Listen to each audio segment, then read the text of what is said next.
అస్మద్గురుభ్యో నమ. శ్రీమతే రామానుజాయ నమ. నేటి మంచి మాట. ముందుగా మీ అందరికీ బదరీనారాయణ తిరునక్షత్ర శుభాకాంక్షలు. ఈరోజు బదరీనారాయణ అవతరించిన రోజు. యథా దీపావలోకేన తమోబాధన జాయతే తదైవ బదరీం దృష్ట్వా పుంసో మృత్యుభయం కుతః. దీపాన్ని వెలిగిస్తే చీకటివన్నీ బాధించదు, అలానే బదరీని దర్శించిన వారికి మృత్యుభయం ఉండదు. మానవజాతికి ప్రధానమైన సకల శాస్త్రసారమైన మంత్ర బ్రహ్మము, మంత్ర రాజము అని కీర్తించబడిన శ్రీమత్ అష్టాక్షరీ మహామంత్రాన్ని సాక్షాత్ శ్రీమన్నారాయణుడు లోకానికి అందించిన సుప్రసిద్ధమైన పవిత్ర భూమి బదరికాశ్రమము. తానే గురువై ఆచార్య లక్షణములు కలిగి తానే శిష్యుడై శిష్య లక్షణములు లోకానికి తెలియటకై స్వయముగా భగవానుడు ఆవిర్భవించిన చోటు ఇది. నేలపై నిలిచి చెప్పిన దానికంటే కొండెక్కి చాటితే ఎందరికో తెలియనని దేవతలు సంచరించే నగాదిరాజమైన హిమాద్రి శృంగాంగాల పైకెక్కి వెదజల్లిన చోటు ఇది.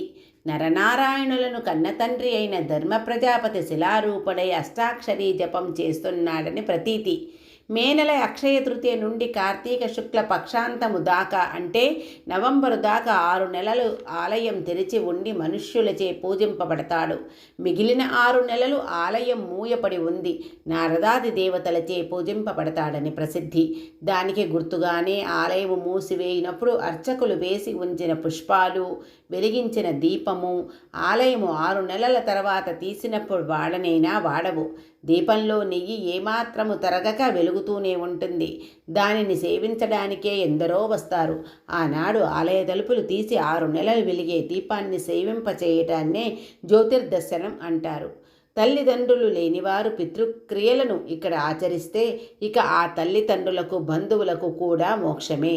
పెరుమాళ్ల పాదాల నుండి స్రవించే ఉష్ణజలం ఇక్కడే ఒక కుండంలోకి వచ్చి చేరుతుంది.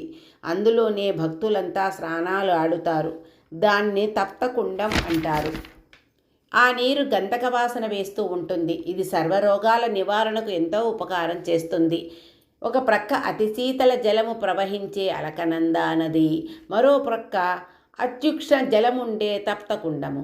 పరస్పర విరుద్ధ ధర్మాల అనొక చోట నిర్వహించే ఆశ్చర్య శక్తి బదరీ నారాయణుది. ఇలాంటి ఎన్నో మహత్యాలు గలది బదరీ క్షేత్రము.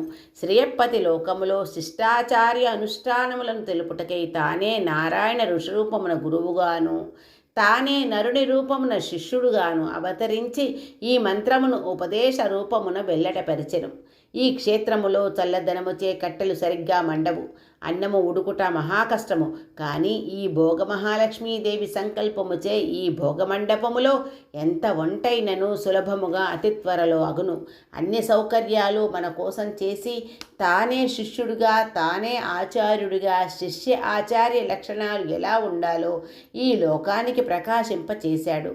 తన మంత్రమును ఇచ్చి తద్వారా శిష్య ఆచార్య సంబంధమును లోకములో ప్రచారం చేస్తూ ఈ లోకమంతా బాగుపడే వరకు ఇక్కడే ఉంటానని వచ్చిన భగవంతుడు అని గుర్తించి ఆయన అనుగ్రహించిన మంత్రాన్ని ఆచార్యుల ద్వారా పొంది స్మరించి భగవంతుని హృదయంలో స్థానం ఏర్పడేటట్లు మనం కైంకర్య పరులమవుదాం. జై బదరీనారాయణ. బదరీనారాయణ తిరునక్షత్ర తనియ. కర్కటే హస్తనక్షత్రే బదరీనిలయోద్భవం అష్టాక్షరప్రదాతారం నారాయణమహం భజే. జై శ్రీమన్నారాయణ.